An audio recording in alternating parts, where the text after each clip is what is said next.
Mike Nogabala. I hope I didn't pronounce the name right. Thank you very much for joining us. It's really appreciated from KC. Ladies and gentlemen, esteemed religious leaders, thank you for joining us today. As we near the end of a year spent mostly online, I know we are all experiencing some webinar fatigue. I truly hope that the new year will bring us a return to normalcy and the chance to reconnect with each other in person. I can assure you that 2021 will be a golden year for all of us, because 2020, nothing worse than 2020, so everybody will be happy, inshallah, next year. Since the beginning of this very long year, when the pandemic broke out, religious communities and faith-based actors have been responding creatively and cooperatively to address its impacts. COVID-19 led initially to a complete breakdown of contacts, of established pathways of dialogue, of inter-community ties. But very quickly, interfaith actors and religious communities work together to find new, informed, creative ways to rebuild these bridges and pathways and keep the dialogue going. COVID-19 created many challenges for the field of inter-religious dialogue, but it has also demonstrated why dialogue is essential and necessary.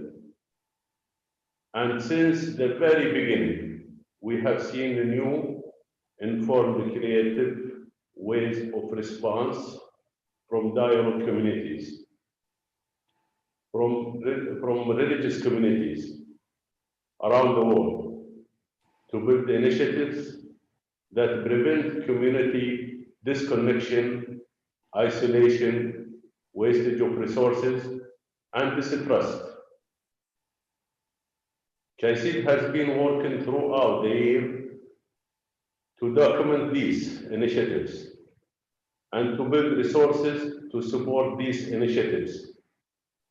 In this regard, we were not alone, and I would like to note the excellent work carried out by many of our partners, notably Religions for Peace, Arigato International, the Partnership for Religion and Development, United Religions Initiatives, the Berkeley Center for Religion, Peace and World Affairs, and so many others.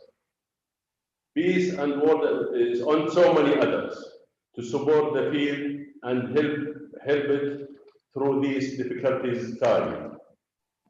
The publications we are launching today joins this effort and strengthening interreligious dialogue in these new and dangerous times.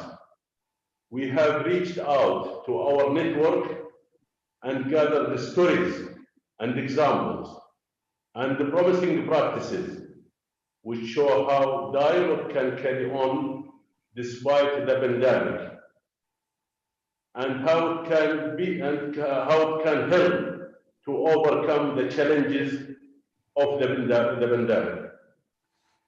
We have sought to produce practical, actionable guide for everyone who seeks to replicate these results in their own community, and in so doing, fulfill our core mandate of providing a platform of convening a space where these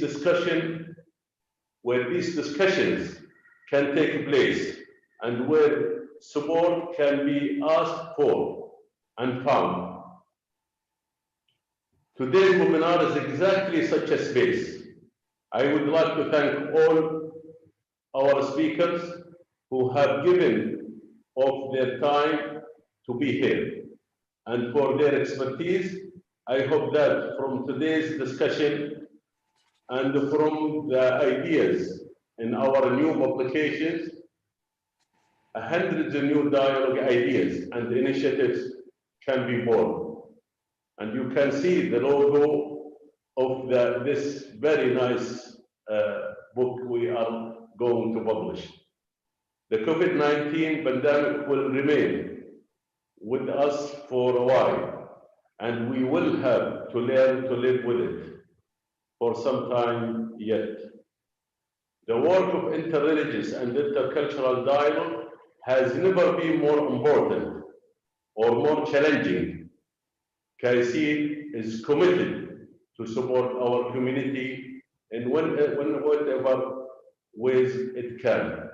Thank you very much, and thank you for listening to me, and thanks to all the participants who are joining us today. God bless you all. Keep safe. Thank you. Thank you very much, Your Excellency, for your words and for underlying the importance of the interreligious dialogue in times of pandemic, but also for emphasizing the dialogue is now needed more than ever. Recognizing the need to support religious communities around the world and to provide a useful tool for them in order to initiate interfaith activities and find useful answers how to overcome many challenges that they are facing on the ground, CAICEED has developed an interfaith guide. And now I would like to kindly ask Professor Mohammed Abu Nimer, Senior Advisor at CAICEED and Professor of International Peace and Conflict Resolution at the American University, also one of the main initiators of this publication that we are launching today, and one of the authors, to present the Interfaith Guide in action and tell us more about this publication, its purpose, applicability to the communities. Professor Abu Nimer, the floor is yours. Thank you, Dr. Alexandra. Thank you again for the introduction as well. Again, welcome everyone, and thank you for joining us. And you're all colleagues, and we know of each other from different circles of work. But I think the theme of this webinar is also very relevant to all of our work. In my 10 minutes or so to present this is really to give you the background and for also the audience to maybe see what are we talking about here, because this is not a new, the interfaith dialogue working in responding to health crisis or to peace and development work as well. Really, the idea, as Alexandra said, in March, I was in Washington area and in April as well, and I was wondering why there are very little voices of multi-faith, interfaith in response to the COVID in the first 2 or 3 months. And I was thinking about that, and then the thought to me came that this is very similar to a war situation where there is a panic and there is tension and there is so much uncertainty among people, and the leaders of the religious community usually in these cases first of all take care of themselves personally and then their family, and after that they want to ensure that their congregation, their followers are also safe and sound. And by the time they get to ask themselves the question of what and how should I be working with other groups, we are way into the war and we are way into the crisis situation. And in many ways, this is, I think, what happened to the field of interfaith dialogue and religious peace building. We only found ourselves as active in multi-faith approaches toward, I think, June, July, when people really, I'm not talking about the statements only, I talk about actually work on the ground in a multi-faith joint way, not in terms of how each one of them is doing that. But I said to the team in CAICEED, let's try and to put something together as a guide to emphasize the work of multi-faith, and this is the product.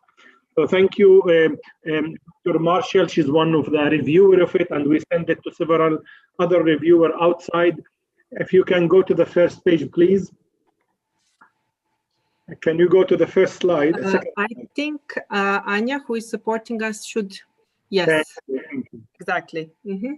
So really the purpose, as our Secretary General said, to provide, and also Alexandra, practical example recommendation that will help the growth of interfaith initiative. The emphasis is that it's easy to do work alone. It's easier to do work alone. It's easier to do work individually. But what we are trying to put out that this is a joint responsibility, and we want to strengthen the cross-community relation through the work in facing COVID-19. Can you go to the next one? The methodology that we tried to do this, we wanted it to be really based on some empirical and some surveys and some results. So we did an online conference, over 100 CAICID fellows in 4 regions, addressing how was the pandemic impacted their work.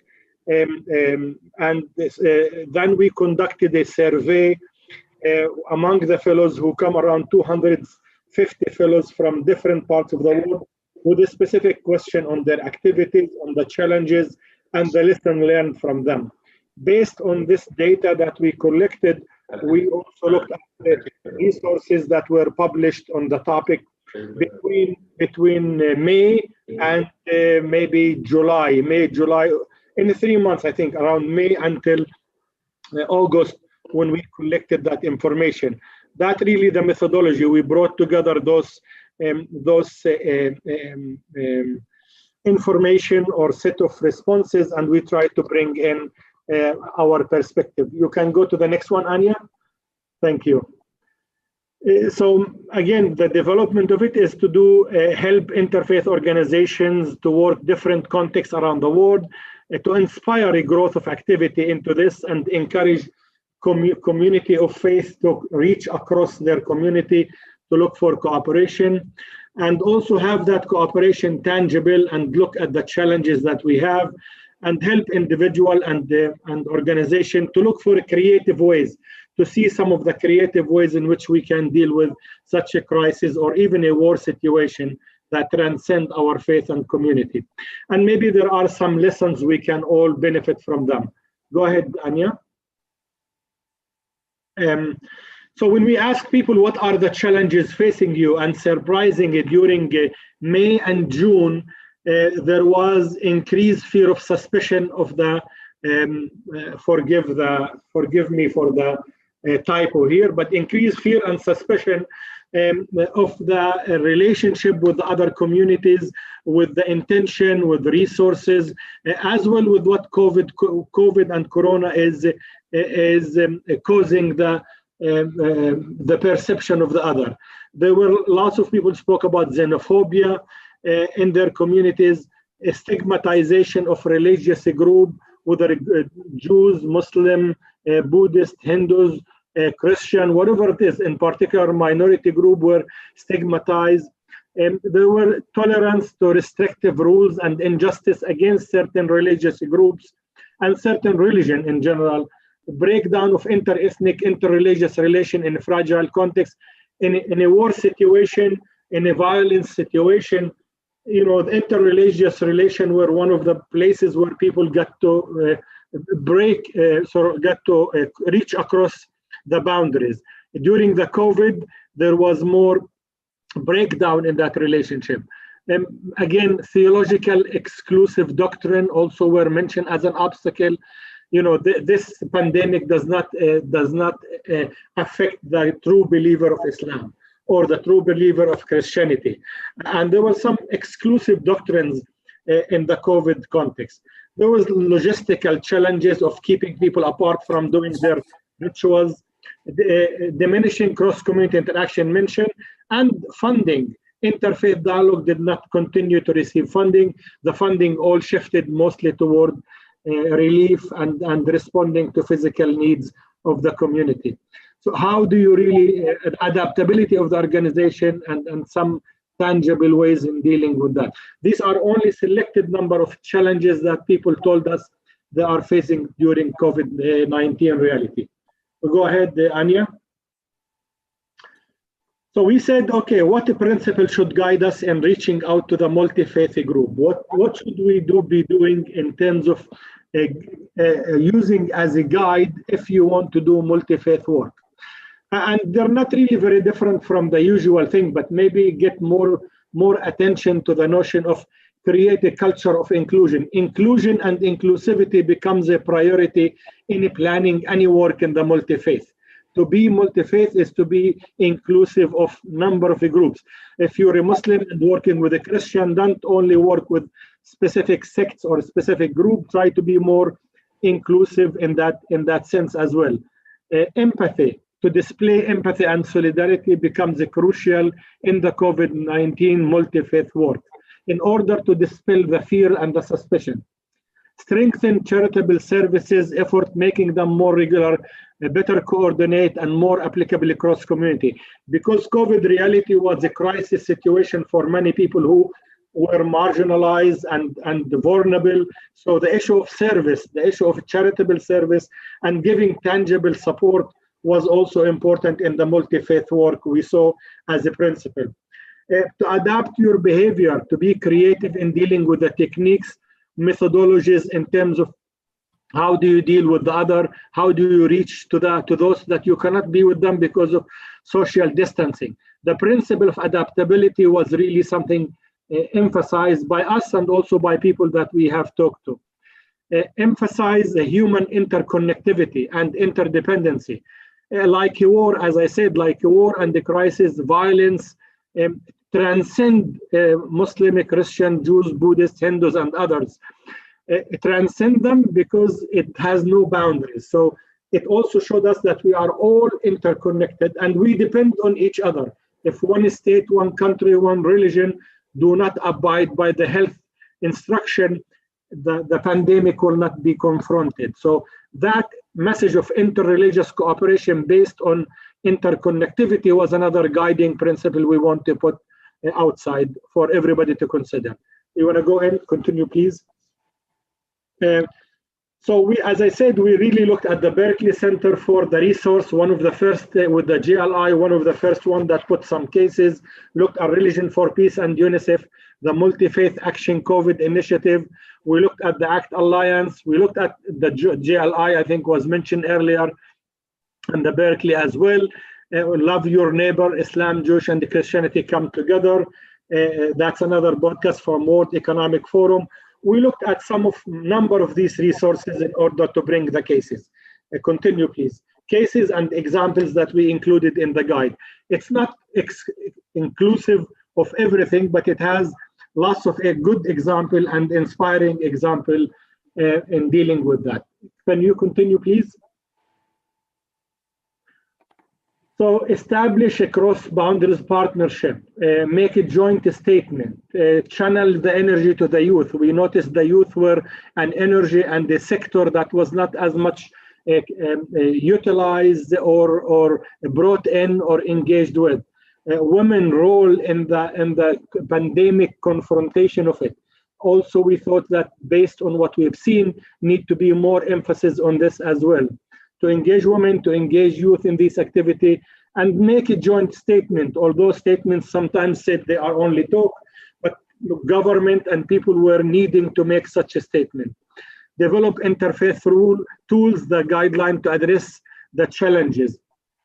To hold interfaith online consultation, webinar, and podcast or videos, basically to diversify the approaches of the multi-faith. That's what we have seen people trying to do. Develop interfaith effort that provide financial and technical support. As I said earlier, the services component. But people were desperate in the multi-faith to have something tangible outcome like any relief situation. The local faith actors and community needs can be separate, can be unique and distinguished. And we were saying we need to identify those needs as well. They need to be recognized and not to have a template across countries, across faith. Some faith community really have special needs in dealing with dissemination of the information about the COVID-19. And also provide a regular dose of optimism by highlighting positive story. COVID-19 brought so much pain and so much fear and suspicion and anxiety among people, especially when you're locked into your home. So stories of positive stories were needed and were need to be highlighted about the resilience of people. But to do this not as individual, do it as a multi-faith approach. Joint approach is the key message that we have been trying to put in those principles. I think I have one more. Go ahead. These are some, in terms of crisis and uncertainty, many people appeal to religious leader and faith-based organization for security, moral and spiritual guidance. And this is where what we try to put in the guide to say the role of the multi-faith, the multi-joint activity is essential. That essential approach in such uncertainty is crucial to continue and building a deeper sense of trust and relationship among people. Go ahead. Thank you. This is really in a very brief message about the guide and its component. Thank you, and the floor is yours. Thank you very much, Professor. I believe that this guide will be useful for many communities who are initiating dialogue and can be definitely applicable in many different contexts around the globe, as you have presented now the structure of the guide, and I hope it can be useful for our participants and listeners today. This first part of our webinar served as a basis for further discussion on the topic of interfaith activities and experiences we all had in the past months. I would like to continue with our guest speakers, and we have a great pleasure to welcome 7 distinguished speakers today who kindly accepted our invitation to join this event. In honor of the launch of Crises Guide, experts will share how they have used interreligious dialogue to address the challenges of the pandemic, from rising hate speech to misinformation, xenophobia, and conflict. And we have envisioned to have 5 minutes for the input from each speaker, and then a round of questions to make this webinar a bit more interactive. And the last 30 minutes of the webinar, we are going to use the opportunity to address the questions from the audience. So I kindly ask our audience to pose the questions in chat, that we will address it in the last 30 minutes, as I have already shared. And now I would like to start welcoming our first speaker, Dr. Kezerino Aram, President of Chanti Ashram and member of Crises Board of Director. Dr. Aram, thank you very much for joining us today, and you have the floor in the next 5 minutes. Thank you. Thank you very much, Alexandria, for giving me this time. You know, as I was listening to His Excellency, the Secretary General of Crises, and a dear friend, Mr. Muammar, when he said, you know, there was a breakdown. It is true, 2020, if you look back, there was a tremendous breakdown in different aspects, both of public functioning, but also in personal life. One of the things that I have done every day is to look at the Johns Hopkins dashboard. In the early days, it was telling us how the virus was spreading. And now it is telling us about what we call in public health, the burden of disease, how many people are affected, you know, where are they affected, and if some of them have also lost their lives. But I'd like to, in addition to this description of the pandemic, we know it has touched over 200 countries. We know it has touched many, many millions of people around the world. It hasn't spared the rich. It hasn't spared the poor. It hasn't spared the Hindu. It hasn't spared the Christian. So it's a very non-discriminatory virus. And therefore, I think this breakdown has lessons for us as we step into 2021. Let me just start with an anecdote and make 2 points in terms of why dialogue, and in particular, interreligious dialogue, is important. You know, I was interacting with about 100 adolescent boys and girls from different schools of my city, Coimbatore, which has 1.8 million people. And one of the boys said, "It is so strange for me that an entire school has been reduced to the size of a smartphone." He said the entire school, the teaching, the learning, the infrastructure, the library, everything seems to be into the screen of a smartphone. And he said, "I'm not sure if I like this new form of school." And I heard this young boy, because I think as we look at the breakdown, there are many things that we don't like. And I think we know the distance that we have, the disconnection that we feel, the kind of distrust that we have experienced sometimes, both of our leaders, but sometimes also in the way science has been misinterpreted. But also now, as we come into the end of 2020, we know that there is a very important consequence that the pandemic is playing out for us in the form both of deprivation. Hunger is real. The burden of joblessness is real. The problem of mental health and anxiety is real. But also, I think we are beginning to see despair all around the world because there is uncertainty of it. So why dialogue? I'm reminded of another discussion that I had a week ago with young scholars from across India. And I said, you know, we mustn't forget, for the first time in modern history, not only have we the experience of a pandemic of this scale, but in modern history, that national boundaries were closed. Countries closed their borders to travel and to movement. Now, this is something that we have not experienced in modern history. It's very, very new. In the midst of this, though, we all had to cooperate.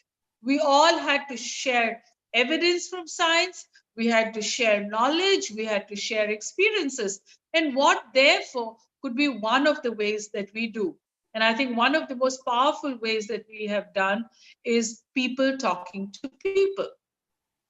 That is dialogue. But it's not just talking to people. I think for the first time, we have realized that we have to listen to one another. And this is where the value of our traditions come.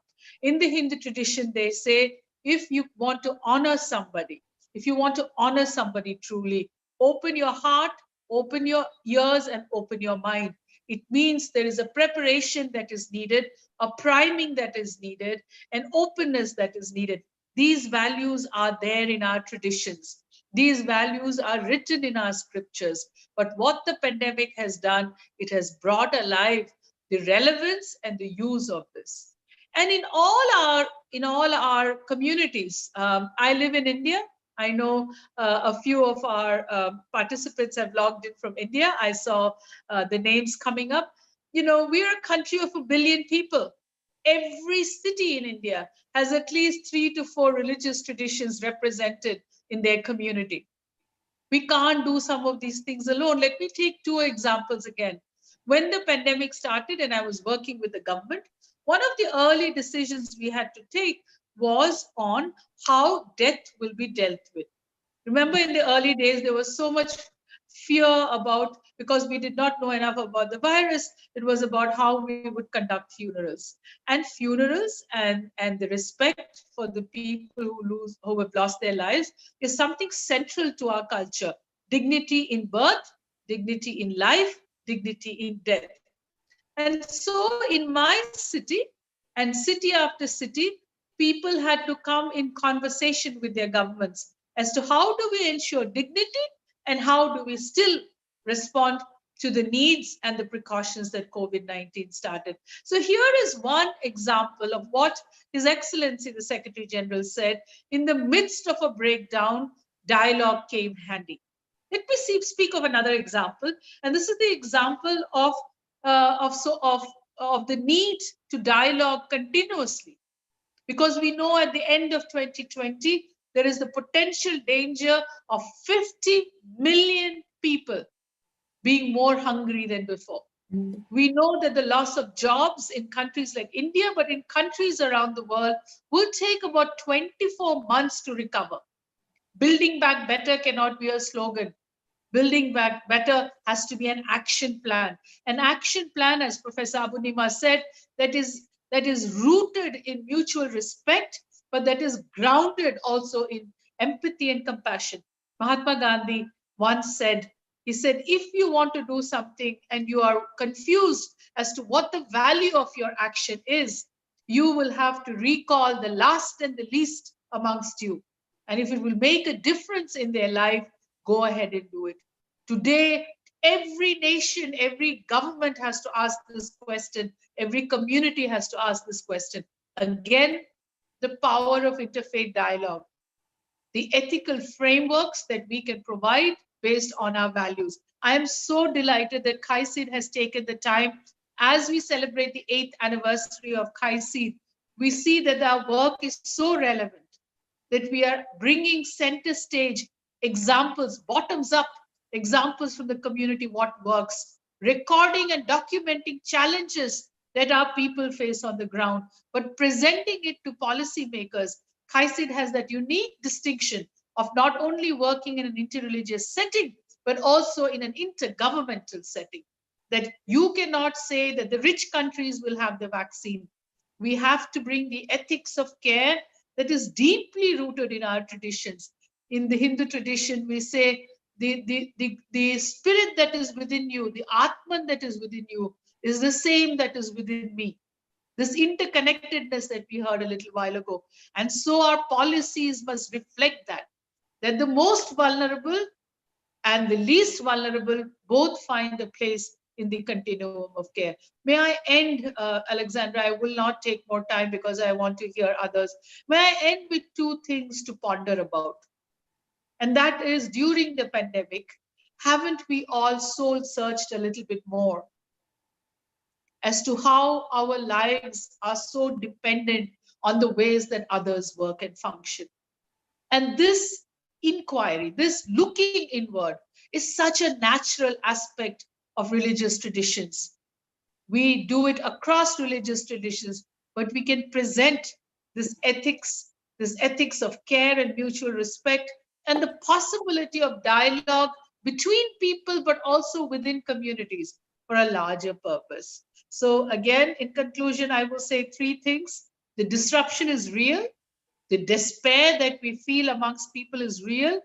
But in the midst of this, we must know that one way in which we can advance better, even as COVID continues to affect us around the world, is to talk to one another, to listen to one another, and inspire one another to do what we can do, so that we may not be consumed by the pandemic, but we will come out stronger in the way that we live together. Thank you very much. Thank you very much, Dr. Aram, for your insights and also for bringing to the point the essence of dialogue and the meaningful interaction between people, what is the key of dialogue and all interactions that we are discussing. And I would like to say that we have many examples of religious communities, either individually or in collaboration with other religious actors that are responding to many challenges COVID-19 is bringing. And I would like to ask you, Dr. Aram, one question. How do you see the relationship between the different religious communities in the COVID-19 pandemic? What has changed? Is there something different? You were mentioning the case of India and religious pluralism, many religious communities. Could you briefly reflect on the change that you have observed among religious communities in their response to pandemic? Dr. Aram? I think, Alexandria, thank you very much for the second question as well. You know, pluralism is not an option. It's not something that you choose or not choose. I think diversity and religious diversity and cultural diversity is reality today. And so there are two ways. We either find a way in which we can harness the best amongst us and do well, or we condemn ourselves to doing what is individually possible, but not at the scale that society needs. And you know, this pandemic, remember worldwide, 1.5 billion children are affected one way or the other. I live in India. We have one of the largest communities of children. Just this evening, before I came into this webinar, I was in a rural village where three religious communities live together. There is a Christian community, there's a large Hindu community, and there's a Muslim community. And the only big places, and children have been out of school since April, since March 25th. The only big places in which we can have some sort of common programming for children were religious communities. And I was so pleased this evening to launch a joint COVID-19 prevention program amongst children. Came away from that village thinking how wonderfully local assets of religion, local assets of religious communities can be placed at the service of people. where children can come. They know these are areas of comfort and care, where children can come together. And there's a new experience that the mosque is welcoming children from other communities. The Hindu temple is welcoming children from every community there. But in the midst of this, there is something that I think I should present. I'm looking forward to listening to Dr. Catherine Marshall. She speaks about what we do right and sometimes what we don't do right as well in interfaith dialogue. And I think this is a moment for us, I think, to build on our strengths, on what we do well, whether it is providing concrete humanitarian care at the local level, whether it is being able to provide that ethical perspective and positioning the ethical imperative of caring for one another. But I think what we can also learn is that we don't have to do everything ourselves. Mm-hmm. Religious communities can be wonderful partners in the round table of what I call the round table dedicated to society. You know, this round table is a round table. The politicians and the religious leaders, the scientists and the sociologists can sit together. And I think we have seen during COVID-19 that just a skewed answer is an incomplete answer. Many times in the past, we have been invited to do so, to look at poverty, to look at the challenges of the environment. We haven't done so in the past enough.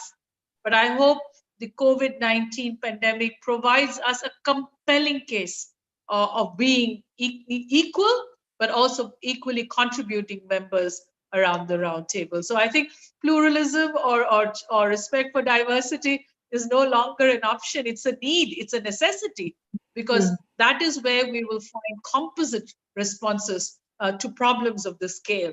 And let me tell you, some of the predisposing factors that have made people and countries and societies vulnerable, like poverty, inequities, poor governance, all of these will require us to dialogue over and over again. And religious communities have a very important role to contribute to this agenda of building back better, but also to resolve some of the unresolved problems of the world.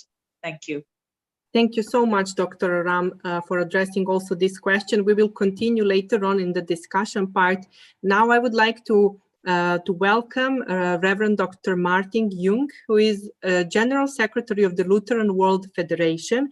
It is our great pleasure and honor to have you, Reverend Jung.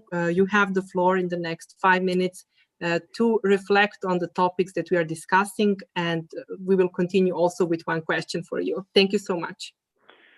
Thank you. Good morning, good afternoon, good evening, and Your Excellency, your distinguished General Secretary of Crises.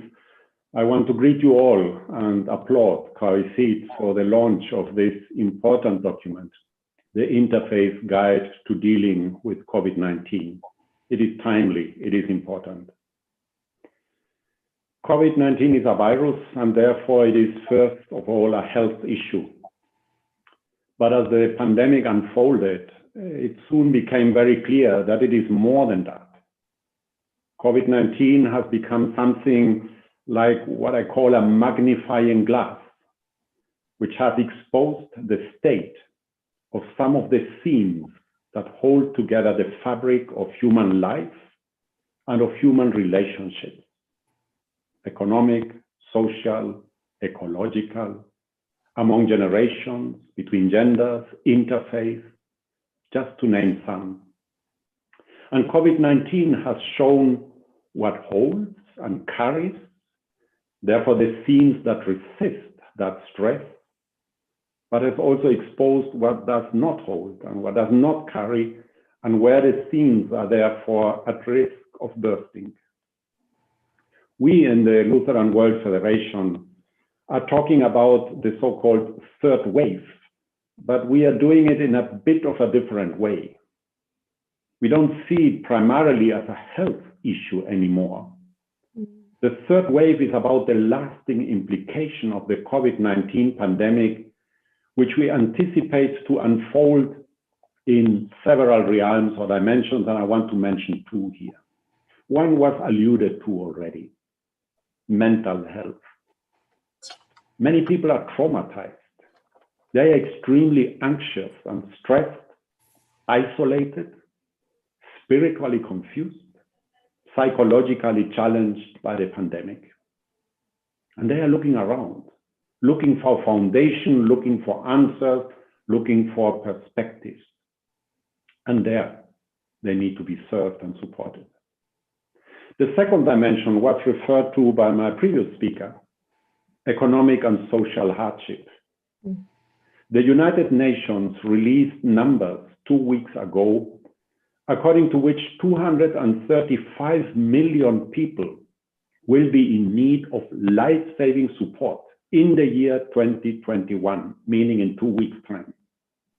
This is 1 of 33 people in the world.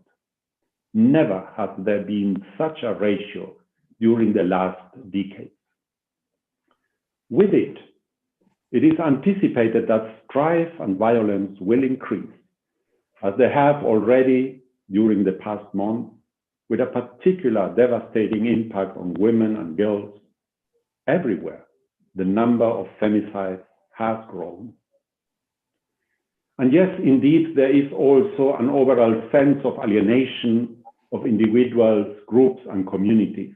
And that is very well captured in your guidance. People feeling disenfranchised, distrusting the other and the political authorities, with toxic rhetorics about the other, with fragmentation as a consequence. Much is in the flow now in view of structures we have been used to, but are now facing challenge. And media, in particular social media, play a critical role in either informing or misinforming individuals. And what to do with those who choose not to understand, who choose not to accept evidence. Here's where I see us as faith communities, dear friends, focusing on what is happening to people, to communities, and to the relationships among people and communities, particularly where people are challenged and these relations are strained. Helping to keep people, groups, and communities talking to each other. And that was beautifully stressed from the beginning of this webinar. Coming back to my image of the stress test of the themes holding us together as people, communities of faith, I believe, are in a particularly critical moment where they should dedicate much attention to the relationships that hold us together also across different faiths. Because the overall tendency, now exacerbated by COVID-19, has been fragmentation. We shall focus on what opposes this trend, countering all that wants to pull us apart from one another. For good reasons, by the way, because faith is about wholeness of life and about restored relations. I see good foundations to build on while taking up this task. Let me say some few examples here. I was so impressed when I saw a letter in April 2020 of the Mufti of the Islamic Religious Council of Singapore to the National Council of Churches in Singapore, commiserating with the churches over the fact that due to COVID-19 restrictions, they wouldn't be able to come together to celebrate Easter. They expressed solidarity with them. What a strong signal. And a few weeks later, a letter came back from the Christian Council in Singapore, greeting the Muslim community on the occasion of Ramadan, challenged on the same grounds. What can Ramadan be if you can't even come together? This is to me a powerful example. We were keen to amplify it through our new service, reciprocated in addition to make it even better, which is based on a very simple insight, yet often hard to put in place. If my neighbor isn't well, I can't be well either. That is the bottom line of interdependence. There are also less encouraging experiences. We have had again events during the last month of violence perpetrated in the name of alleged religious motivation on different fields in different parts of the world. Yet, I've been encouraged to see interfaith councils, groups, people, leaders at a local and national level coming together very quickly to state the obvious, but which so easily tends to get lost among people dealing with anxiety, fear, and loss. This violence has no legitimacy in view of the faith it may invoke, and this violence is not going to tear us apart as diverse faith communities we are. There are so many other examples I could quote, but let me, because of time, distill to what I believe are the two basic approaches which I see in these two examples I've quoted. First of all, we need to build on the good practices that do exist. And B, we need to be quick and clear in putting back on track what is being pushed towards derailment, building on what is good, pushing back on what is a misinterpretation, and together.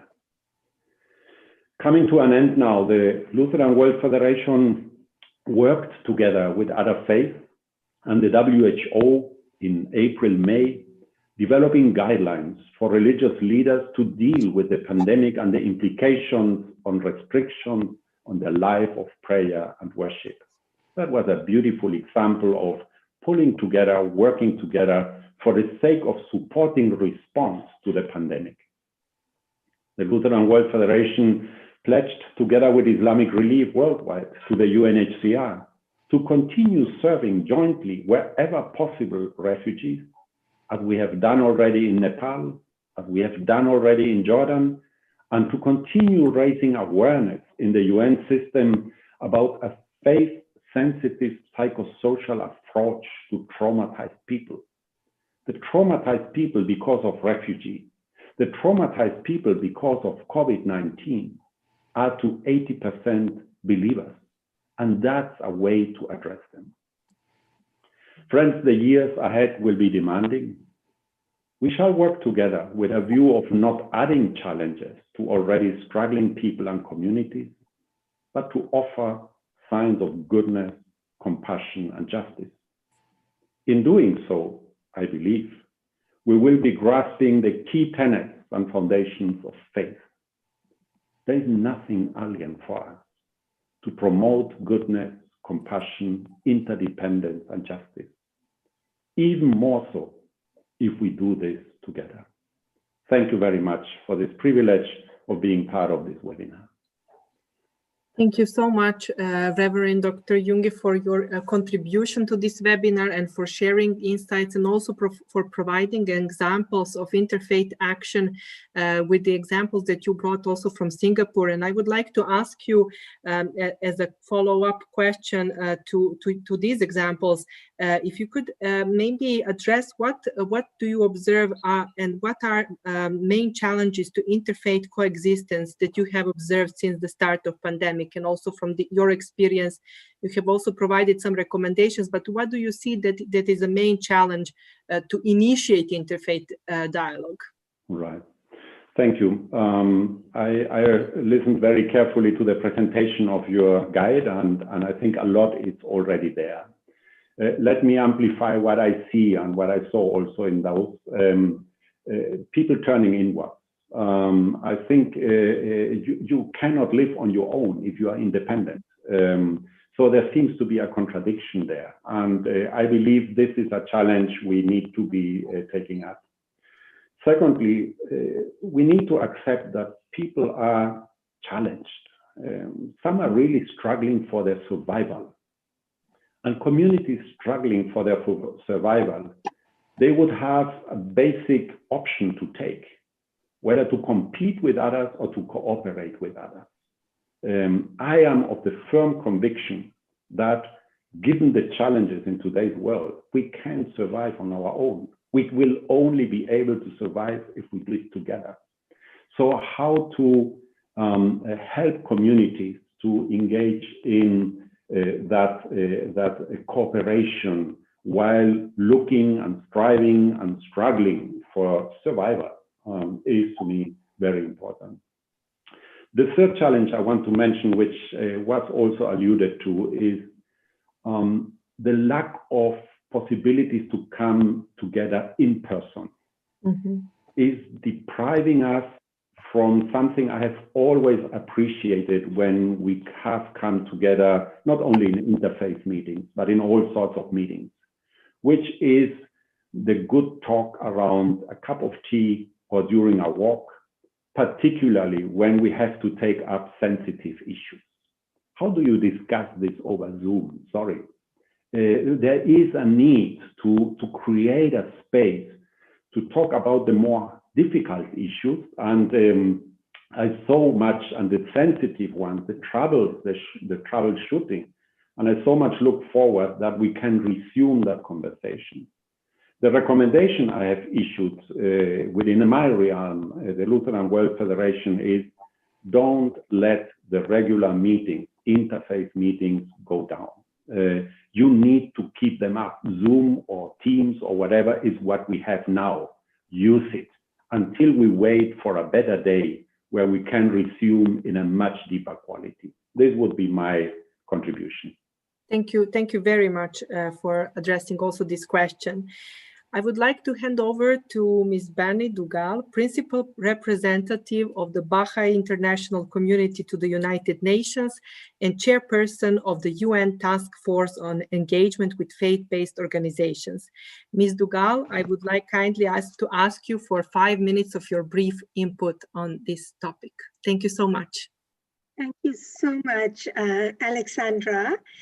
And thank you very much to Crises for this invitation, and particularly for drafting this very helpful interfaith guide for dealing with COVID, which no doubt will be a blueprint for other challenges that the world is likely to face in the future. The COVID-19 crisis and the political, economic, and social disruptions it has caused has fundamentally changed context, the traditional context for governance and decision-making, whether at national levels, at the global level, or that of the family.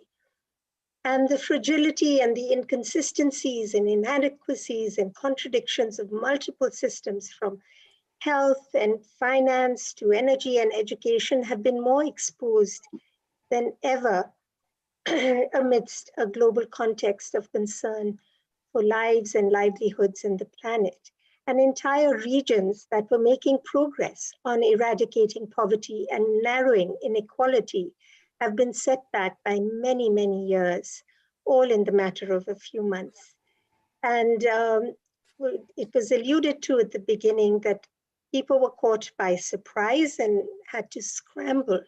And I think it was the faith communities, actually, that were possibly the most prepared, because they are the ones that give the support to the community, whether it's a personal loss or a major crisis. And they have the experience. But this situation has also revealed, I believe Dr. Jung referred to it as the magnifying glass, and the UN Secretary General has likened it to an X-ray that has revealed the fractures of the fragile skeleton we have built.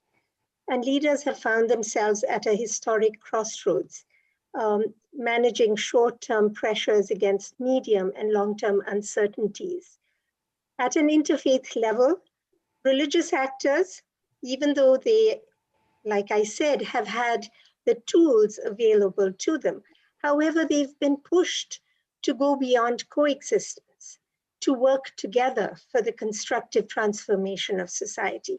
We are seeing more and more that, no one community or one institution can handle this problem.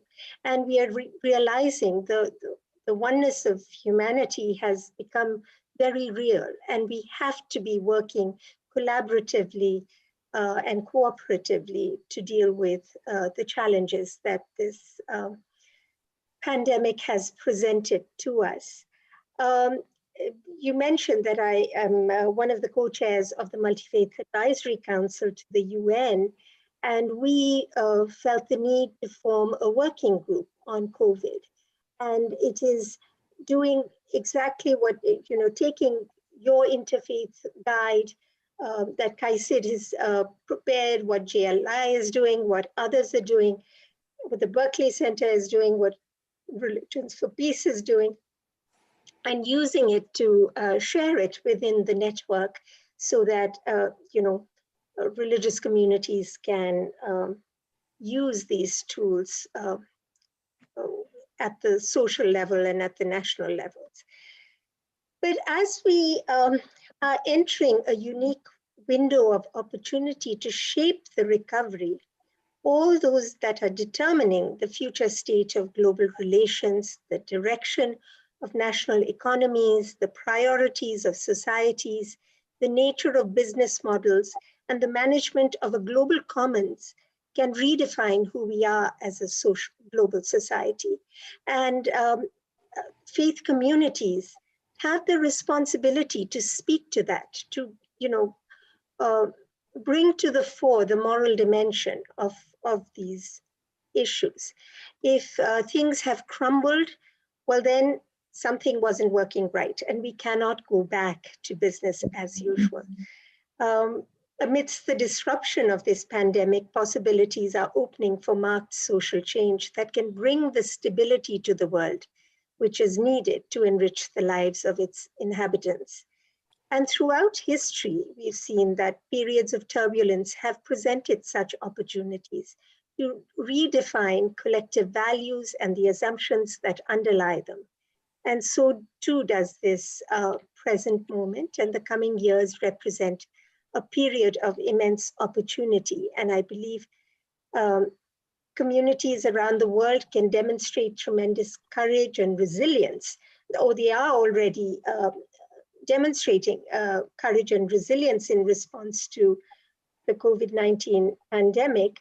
But I believe we can now rise to and take the challenge and respond in ways that we can come back better. In terms of the Baha'i community, the Baha'is and their collaborators are seeking to contribute to the well-being of their communities by learning how to apply the social and spiritual principles to fill the unmet needs at all levels, and they've been contributing to the flourishing of nations that the 2030 Agenda and the United Nations more broadly seeks to encourage. And all of these initiatives are with others. Baha'is rarely work by themselves. We are working in collaboration with others for the entire community. And I believe that the world stands more and more in need of the hope and the strength of spirit that faith imparts. And with mounting suffering being faced by individuals across diverse realities, religion is inspiring action to contribute to the material and spiritual progress in spite of the circumstances. I can give many examples from Italy to Uganda, United States to Vanuatu, Kazakhstan to Sierra Leone. Unity and fellow feeling, knowledge and understanding, a spirit of collective worship, common endeavor are emerging as foundational prerequisites to responding to these current realities, regardless of culture, geography, or circumstance. And notable in this regard is the important role that religion is playing in these societies around the world. The fundamental purpose, we believe, animating the faith of God and his religion is to safeguard the interests and promote the unity of the human race and to foster the spirit of love and fellowship amongst all people. So, thank you. Thank you very much, Ms. Dugal, for your insightful input and for sharing your experience with us. I would like to ask you a question, if you can address in the next 2 minutes. How can religious communities and policymakers engage constructively with each other in response to pandemic, but to other crises that can occur anytime? Yes, and that is through this understanding that policymakers and religious actors need to work a lot more closer together. I can say that there are 3 protagonists in any good working society, and that is the individual, the community, and the institutions, be they religious institutions or political institutions, but really all actions that are effective have got to involve everybody in the community. And it is through dialogue and understanding of the needs of society. And it's only when we allow for the participation of all people in society can we come up with solutions that are sustainable. And the resilience, which is really important for facing challenges. And I think your guide, from what I'm recalling from the presentation, talked about inclusion and empathy. And these are the basic concepts which need to be put in effect by both policymakers as well as religious actors. And Baha'i communities and the community in Kazakhstan has been convening an online discussion as part of its efforts to contribute to the discourse on social cohesion and involving academics and government officials, social actors, and religious representatives.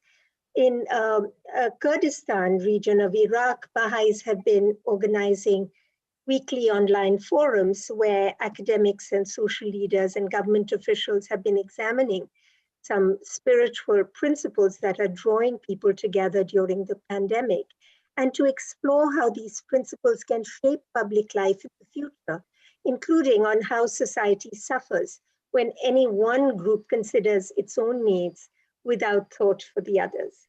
And again, in Canada, there's a similar effort where they've launched a podcast mini-series, which also brings together academics and social actors and government actors to explore how insights from religion can shed new light on contemporary challenges amidst this public health crisis. Thank you so much, Ms. Dugal. We will continue with the next speaker and come back to you while we have discussion. Thank you for your input.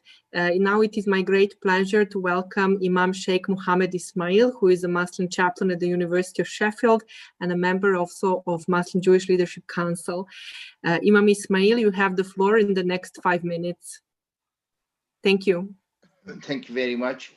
Can I begin with the name of Almighty Allah, the most gracious, the most generous, and presentation and salutation to all the prophets and all those peace lovers.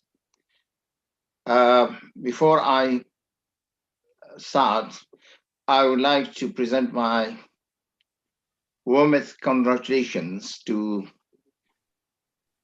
Crises for enabling the interfaith community to go into the G20 forum, which was a historic achievement. And I also very proudly say that this is a unique achievement, has been achieved through the very effective and very assertive work of the Kingdom of Saudi Arabia. And I'm really proud of that.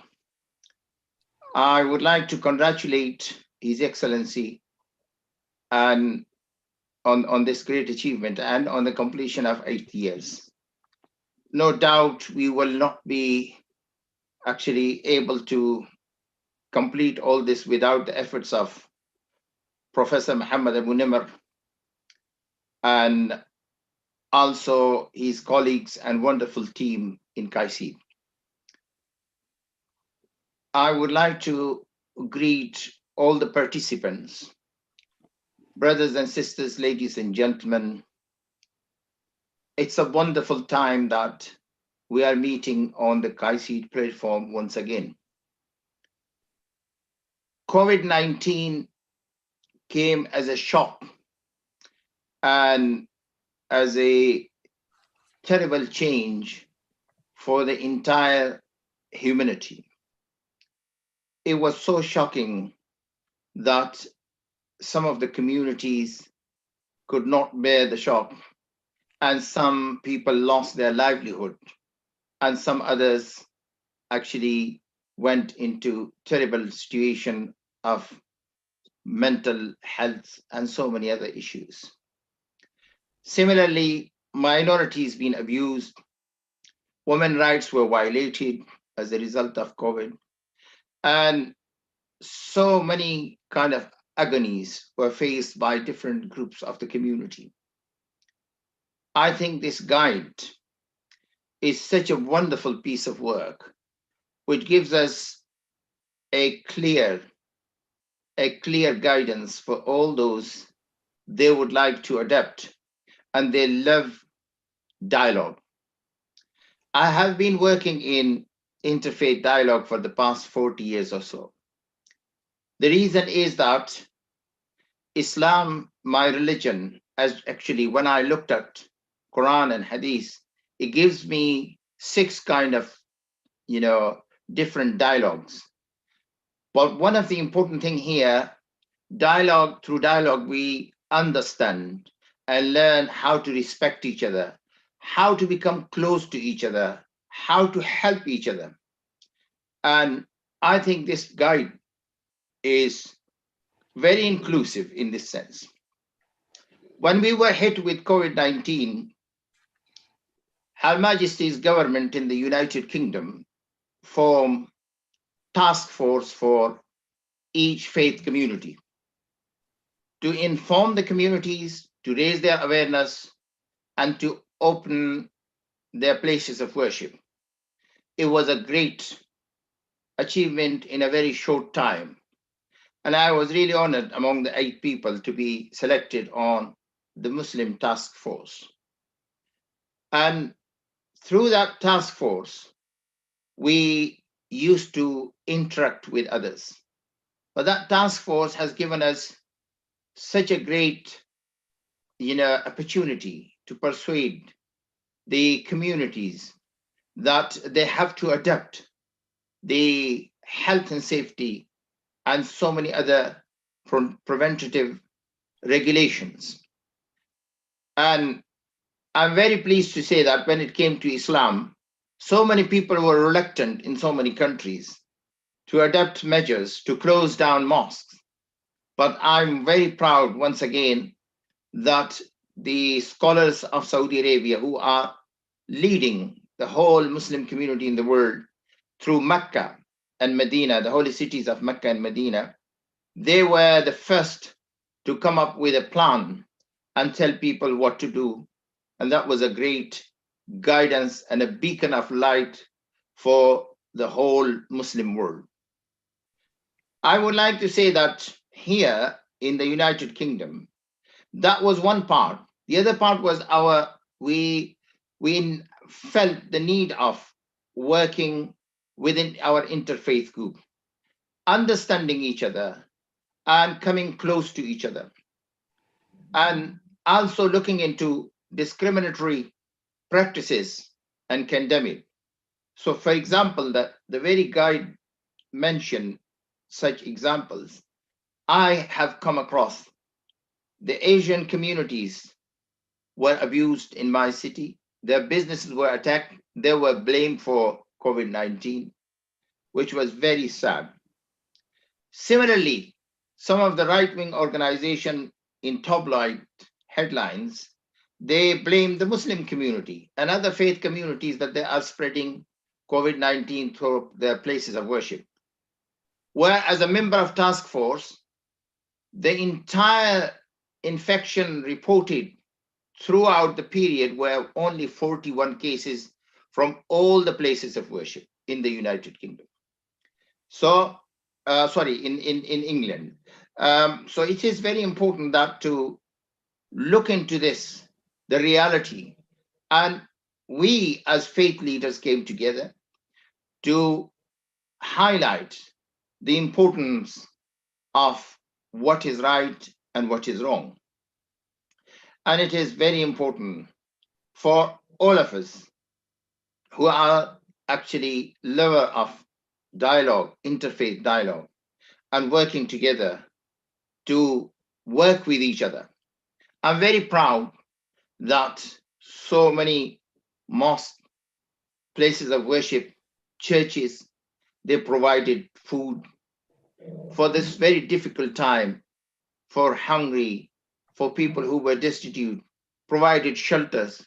And there are so many wonderful examples, my colleagues, that so many people formed groups and they were delivering food parcel and also shopping to people who were senior citizens or people who couldn't make it, or they were shielding for reasons. So these are, I think, or this is the COVID-19 where we see a disaster for the humanity, but we have learned so much. It brought us close to each other. It made us feel that we are all human beings. We can be subjected to something which will be common for all of us. It will not distinguish between this color or that color, or between this nationality or that nationality, or between this continent or that continent. But in fact, we all be subjected to that, and that is an example.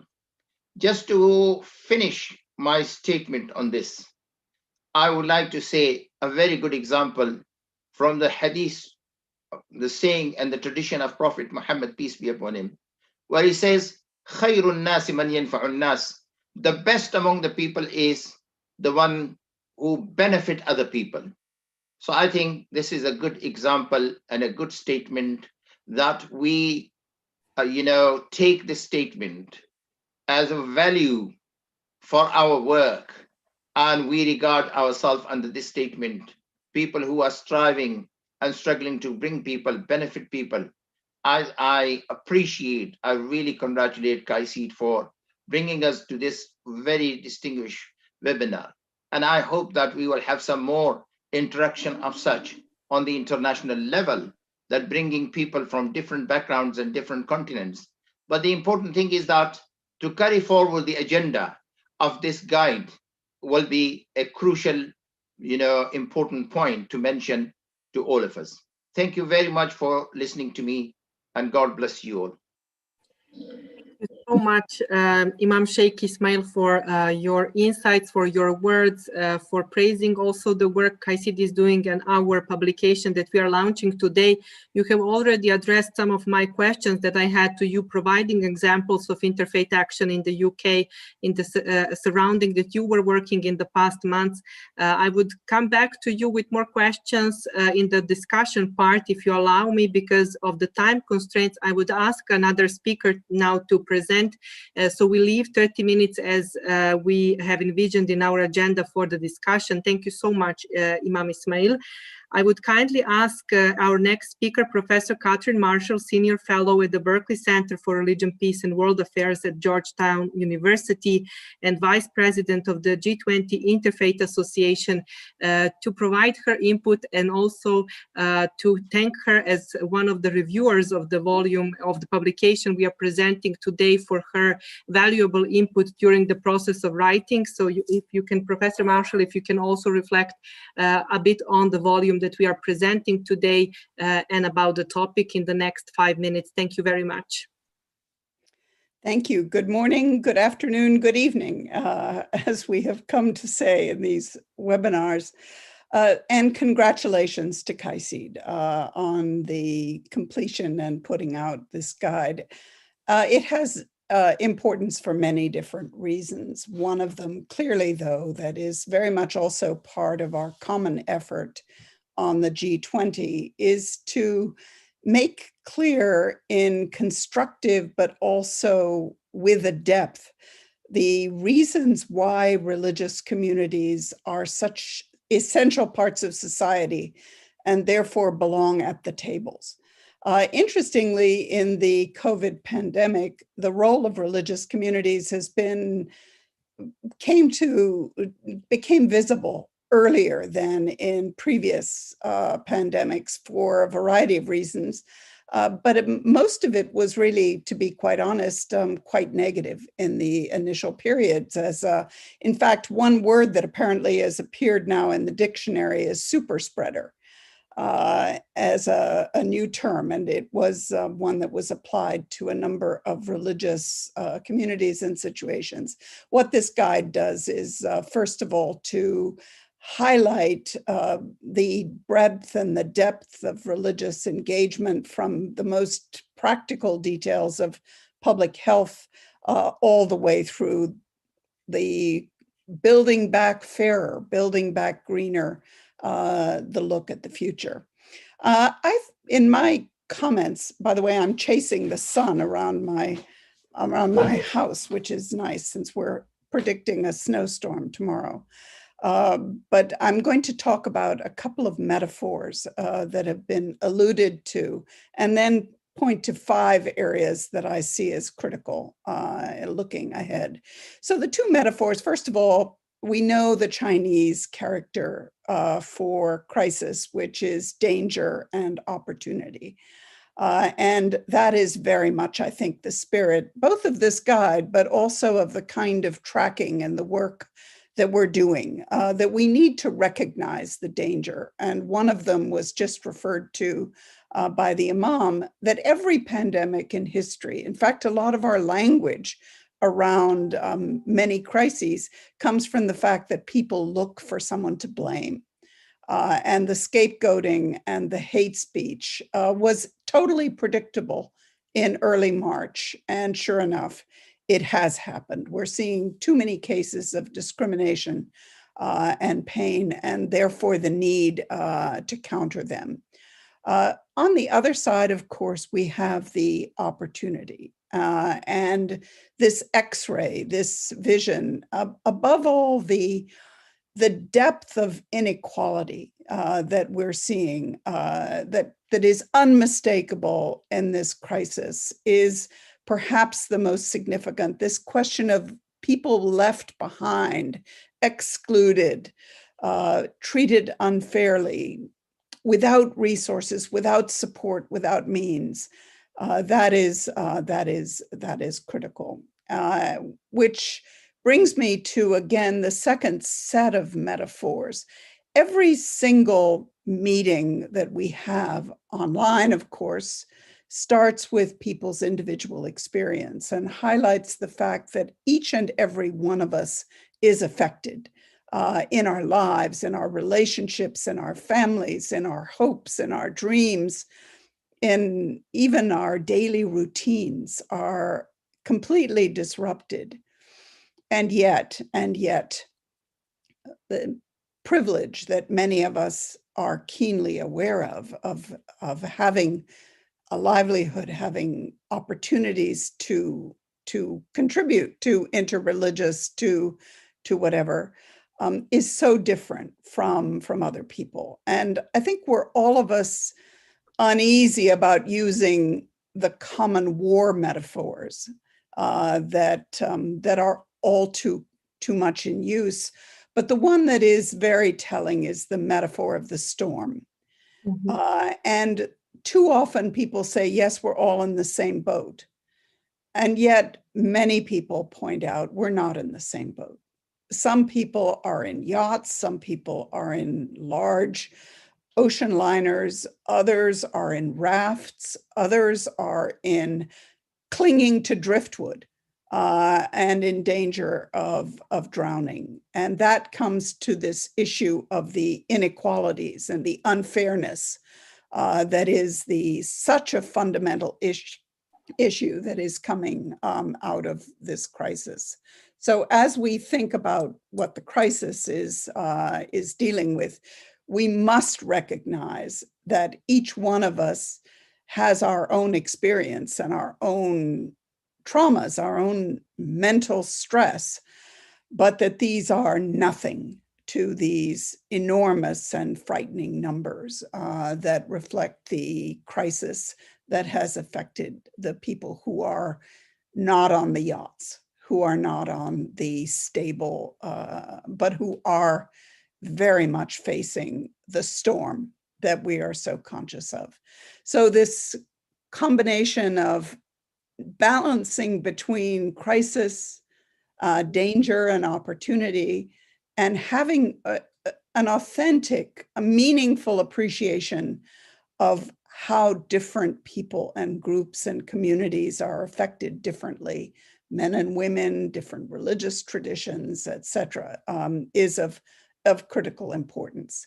And I think it comes to a core message that I see in the guide, which is that there have been extraordinary responses in a very different geometry than we had expected. Mohammed Abu Nimer pointed out that we didn't see as much interfaith activity in the beginning as we'd expected.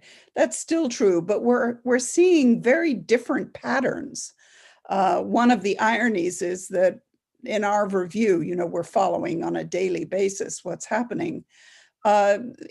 It's clear, and it's not surprising, that people who knew each other and had worked together are the ones who are coming together and responding. It's much more difficult to reach out to strangers in the present situation and the present crisis.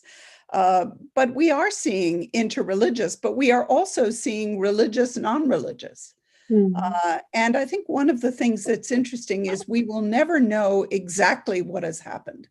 I know in the city of Washington, D.C., where I live, there are countless initiatives that are happening, religious, non-religious, neighborhoods, citywide, violence-related, compassion-related, but they're not being tracked. They are the spontaneous reactions of people that bring out, frankly, both the best angels, but also the worst angels. So if I can quickly highlight 5 areas that I see as very critical as we look ahead. Some have been mentioned and some have not. Perhaps the most dramatic and where a lot of the responses are is hunger.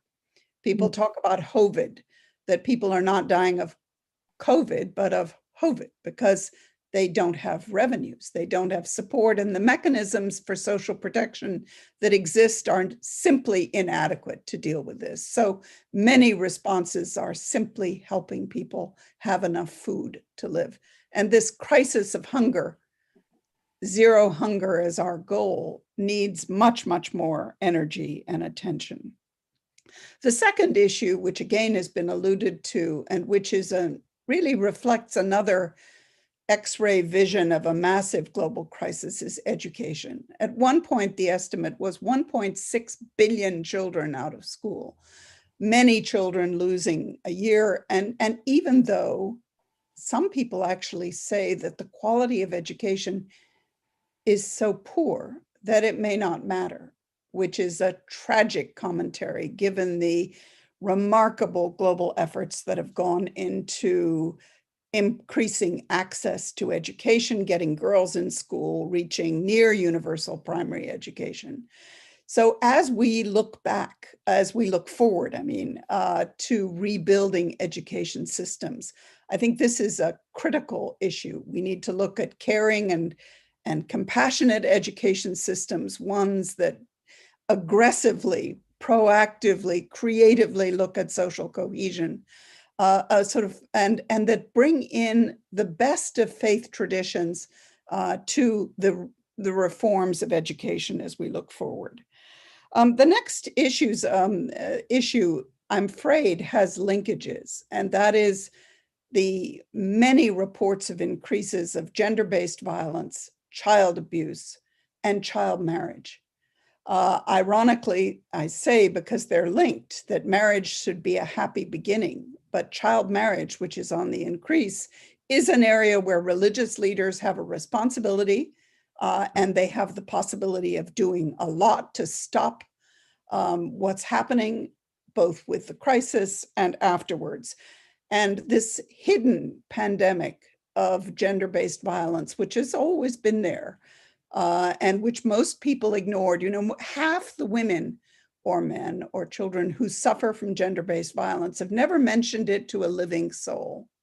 So this is a massive crisis that's been revealed and that deserves enormous action. We've referred, Martin Junge referred, as did Vino Aram and everyone else, to the need for healing and bridging divides. And that is the theme for the G20 for 2021, is healing.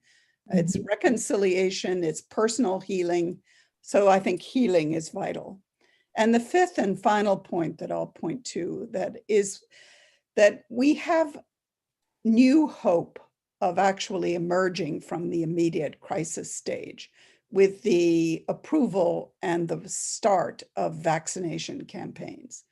But we also have some major problems with the vaccine issue, which is enormous hesitancy, terrible misinformation, doubts. And again, I come back to my own city, to Washington, D.C., where a large part of the Black community of this city say they will not be vaccinated because they do not trust the government enough to be vaccinated in the Washington, D.C. wealthy city. And this I see as a major strategic challenge to religious communities to identify where the doubts are, to have a dialogue about how to engage, and to address the reasonable and the unreasonable fears that people have. Because unless we are able to succeed with this vaccination campaign, it is hard to see how 2021 will see us truly emerging from the crisis that we're in now. So thank you. Thank you so much, Professor Marshall, for actually emphasizing and bringing up these 5 important, vital areas ahead of us, and also for bringing one of the most important challenges that COVID-19 has brought: inequality, the question of inequality. So thank you for this. And I would continue actually with the next speaker, but continuity with what Professor Marshall was just saying. So the pandemic has disproportionately affected women and children, who also tend to be left out of IRD in general. And my question to our next presenter would be to discuss a bit more about this aspect, because we are welcoming now somebody who is in charge and working in this area, Ms. Saidon Nisa Syed, coming from South Africa. She's a secretary of KwaZulu-Natal Interreligious Council and South African coordinator for Global Network of Religions for Children, member of the African Union Interfaith Dialogue Forum. Ms. Syed, if you could address in 5 minutes this question briefly, and the floor is yours. Thank you. Assalamu alaikum. Peace be upon all of you. Bismillahirrahmanirrahim. I take this opportunity to congratulate Kaisid on their 8th anniversary, wishing you many more productive days and years ahead, and all the best. Secondly, I'd like to congratulate Kaisid on the launch of the Interfaith Dialogue in Action, a guide in dealing with COVID. 2020 marks the 25th anniversary of the Beijing Platform for Action. It was intended to be a groundbreaking for gender equality. Instead, with the spread of COVID-19 pandemic, even the limited gains made in the past decade are at a risk of being rolled back. If you are not speaking, please mute yourself because of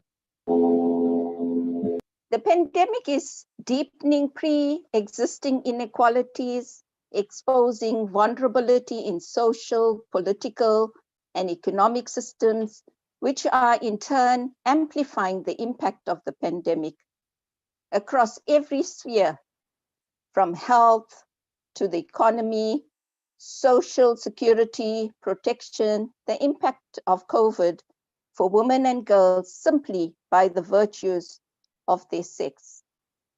Compounded by economic impacts are felt especially by women and girls who are generally earning less, saving less, and holding insecure jobs or living close to poverty. The health of women generally is adversely impacted through the reallocation of resources and priorities. That includes sexual and reproductive health service. Unpaid care work has increased with children out of school, heightened care need of the elder person, and overwhelmed health service. As COVID-19 pandemics deepen economic and social stress, coupled with restricted movements and social isolation measures, gender-based violence is increasing. Many women are being forced to be locked down at homes with the abusers at the same time. That service to support survivors are being disrupted or made inaccessible. All of these impacts are further amplified in the context of fragility, conflict, and emergencies where social cohesion is already undermined and institutional capacity and services are limited. Fortunately, South Africa currently is in our second wave.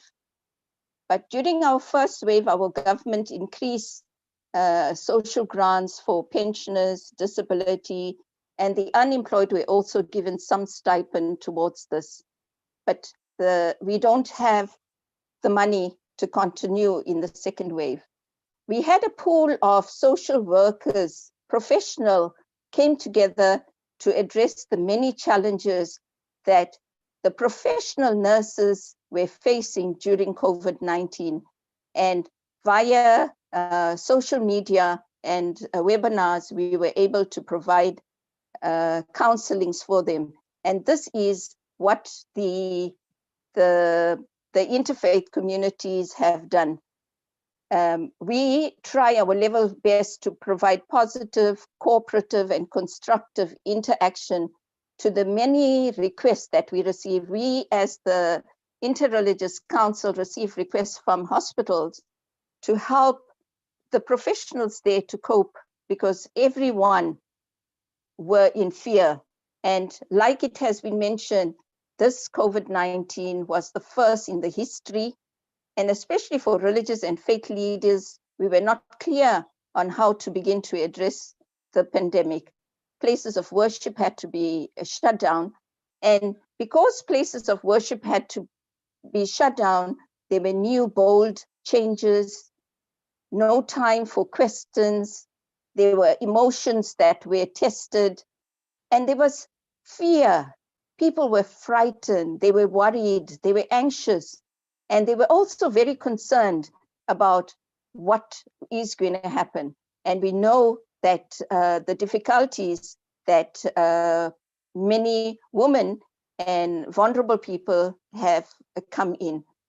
Like, for instance, many small businesses have closed. And for an example, our own tenant living with us was during lockdown, could not go to work. And she was at home for 2 months. And then she couldn't pay her rent. And when she went to see whether the shop was opened, and she found that the shop no longer existed. How do you address these type of things?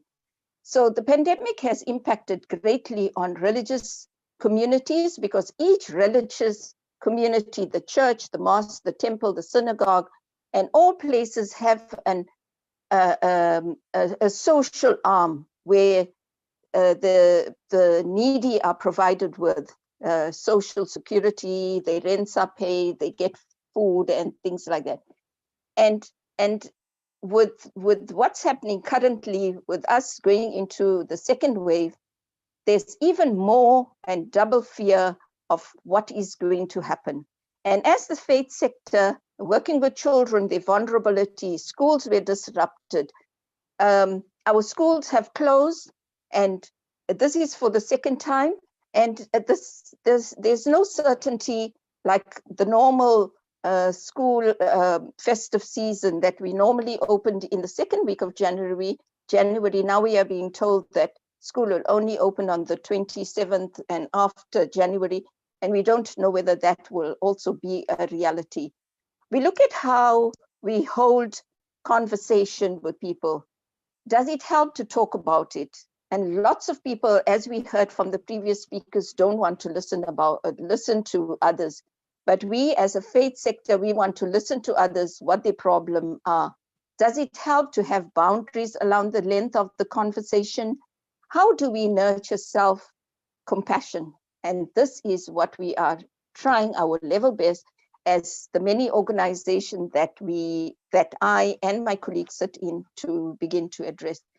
But the fear is that we cannot even provide support to the survivors. We have a campaign, Survivors in Solidarity. Some of the survivors were providing comfort to those who were engaged in this whole pandemic. In conclusion, a great plus for us in the interreligious and interfaith movement is that human values superseded all values.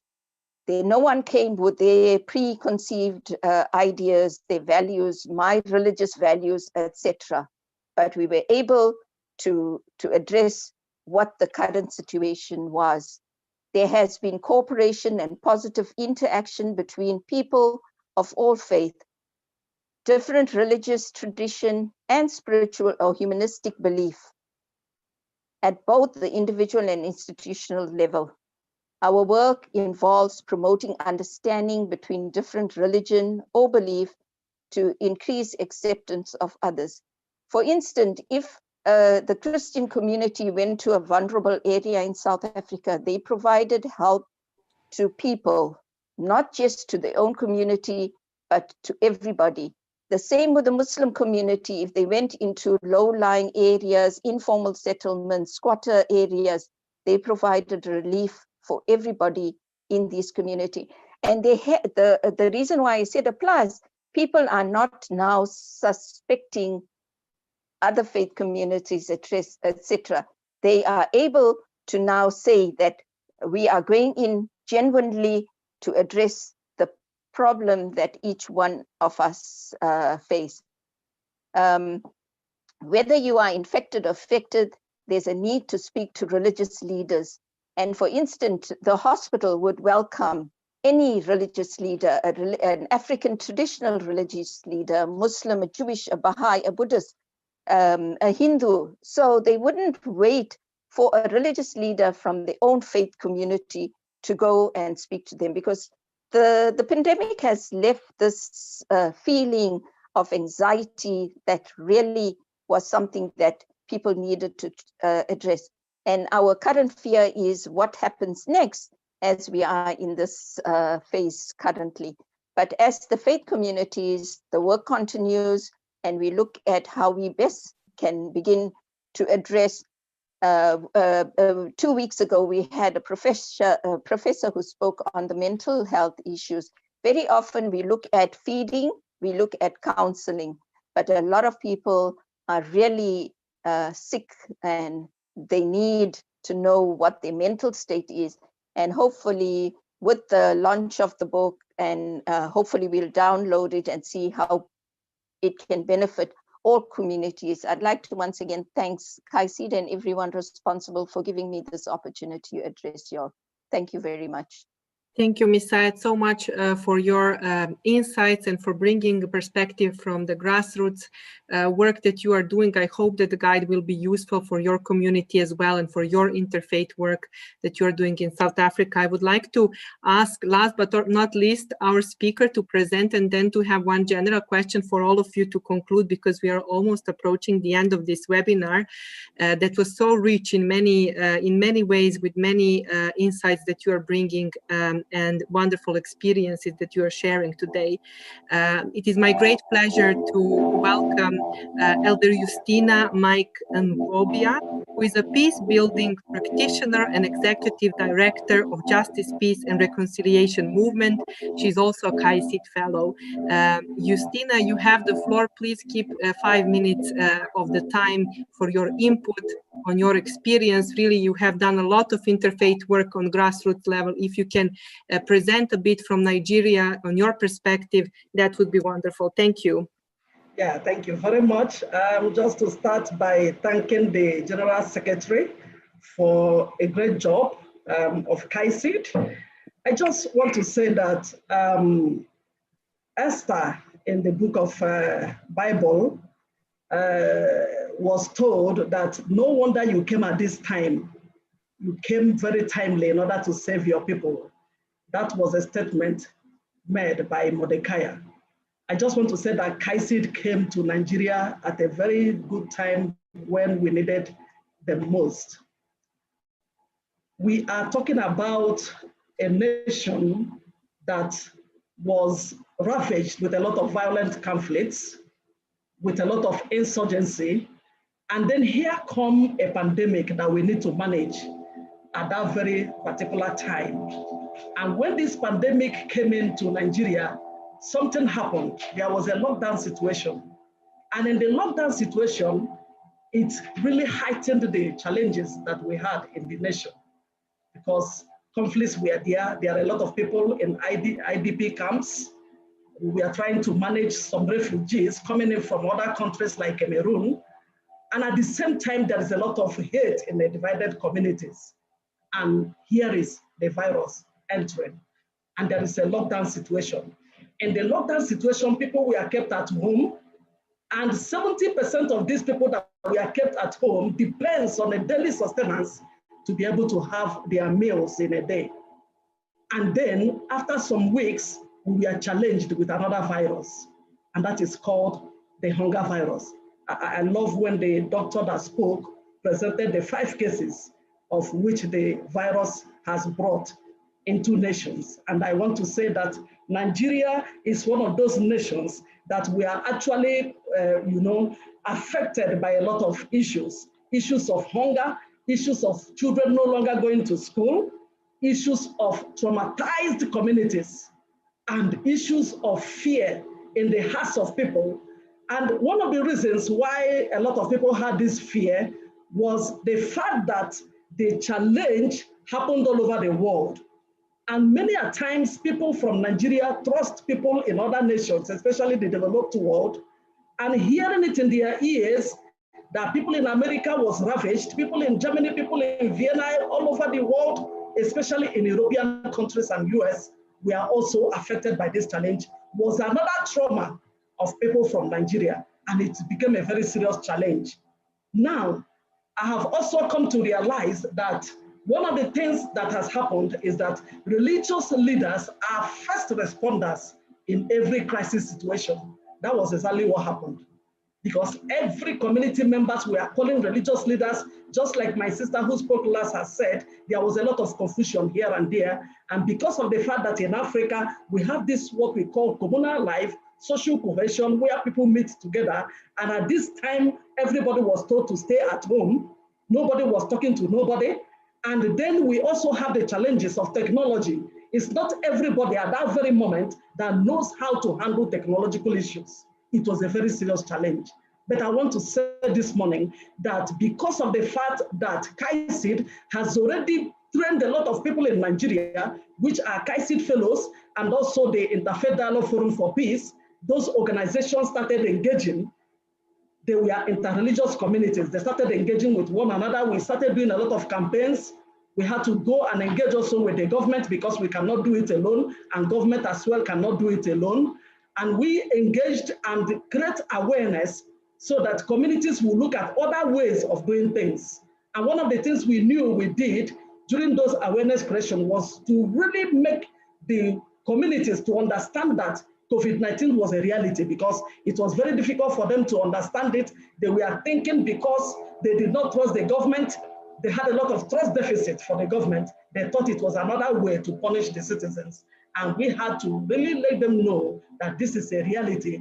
And because of that fact, we have to really obey the protocols so that we will be able to see another ways, because there was no much funding coming to be able to handle the situation where people were locked down at home. There was no food to eat.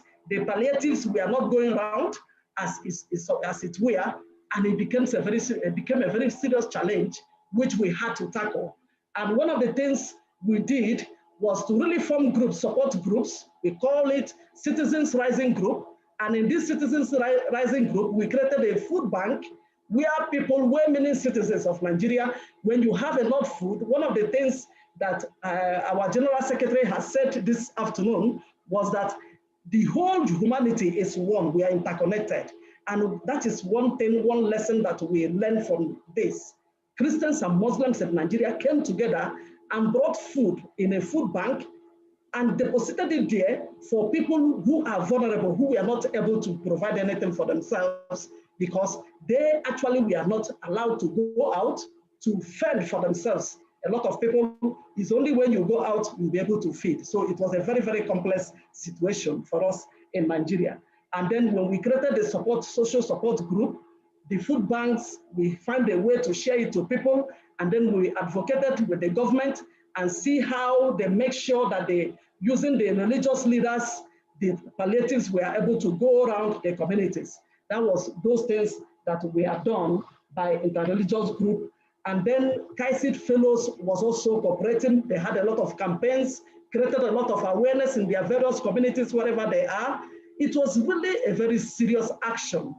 And I have to say this afternoon that, honestly speaking, the role of religious leaders in this kind of crisis situation, Professor Abunima mentioned that COVID-19 is a war, it's like a war situation. And I want to add that it was even more than a war situation, because we have passed through a lot of war in Nigeria where people had a route to escape.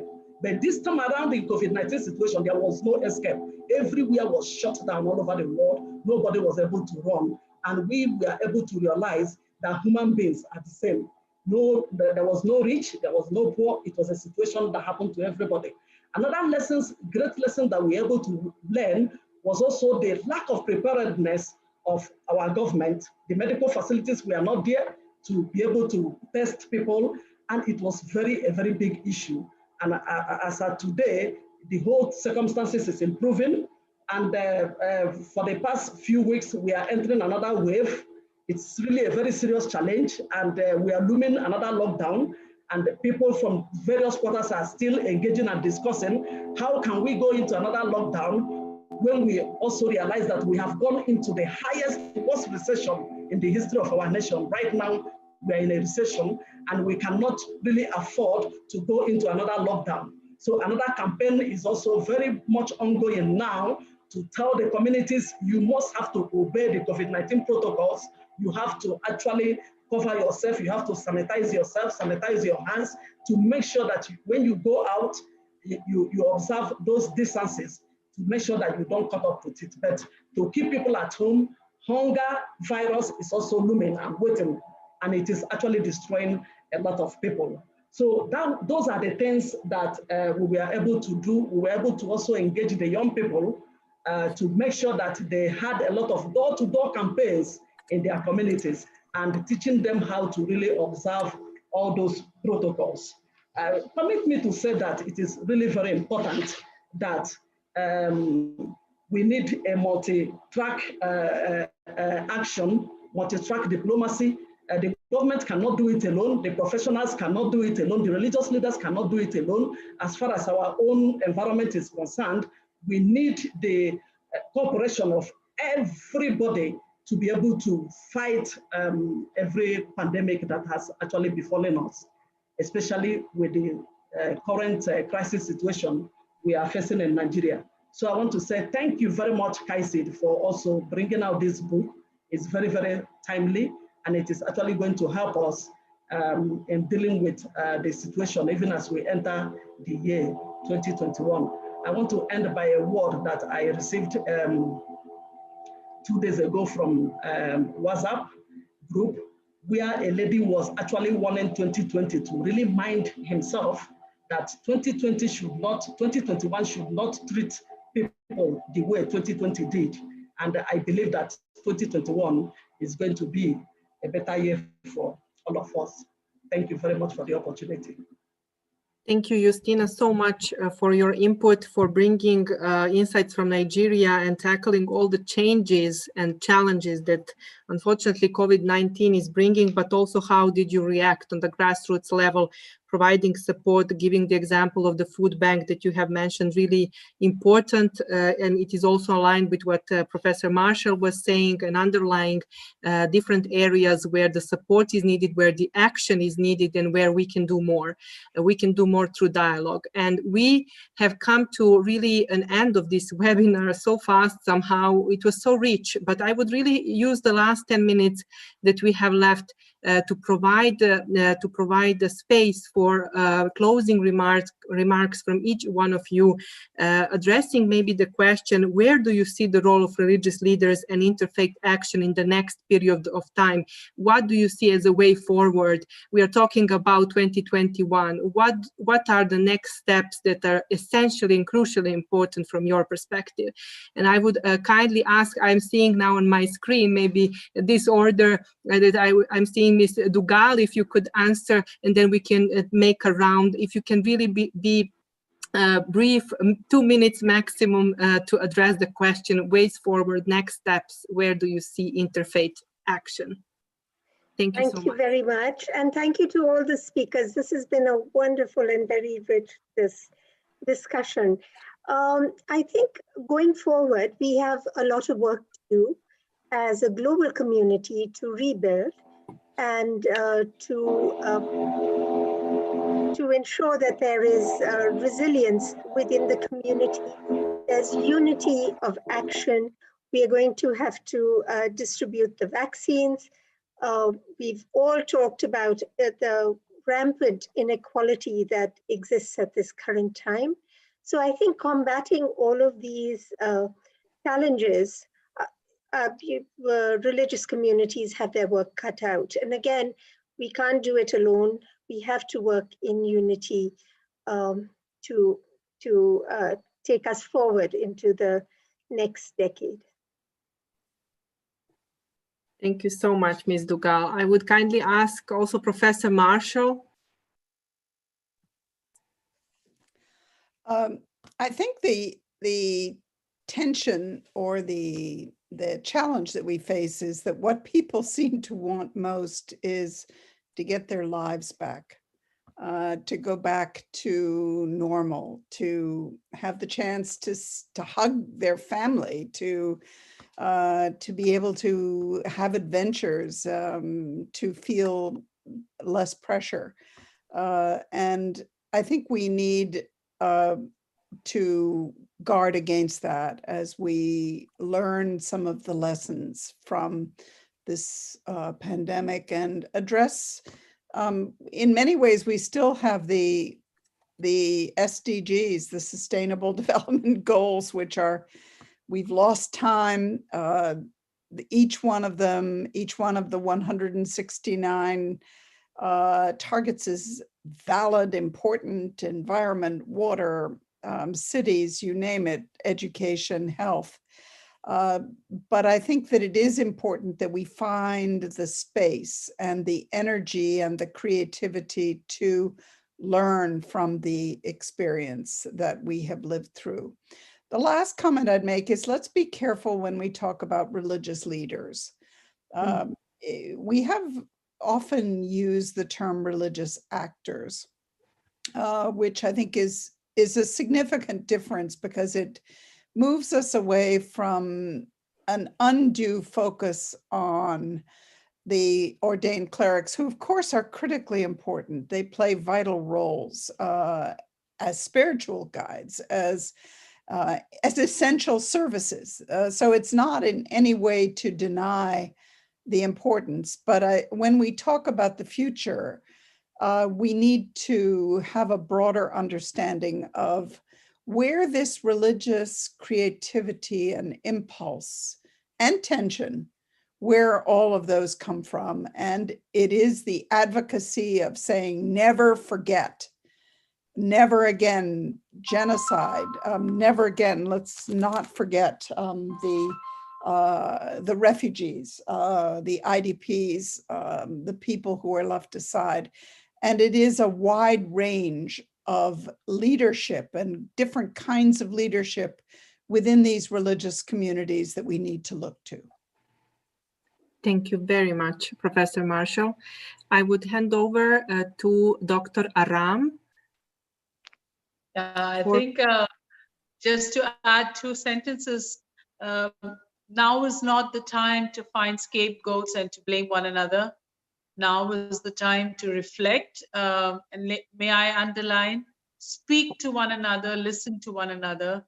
Dialogue is the need of the day, and we will have to build back fairer, as Dr. Catherine Marshall said, but we will also have to reflect on the fundamental ways in which we relate to one another, and how human dignity is so central to the way that we will care for one another in the next month. So the desire for the normal is there, but also I think the commitment to think deeply and to think how we can come out stronger, fairer, and together is something that I'd like to say. And so here I think also from the guide, to be able to contribute to experiences and resources, but also to take global resources and adapt them to our settings. Thank you. Thank you so much, Dr. Aram, for your words.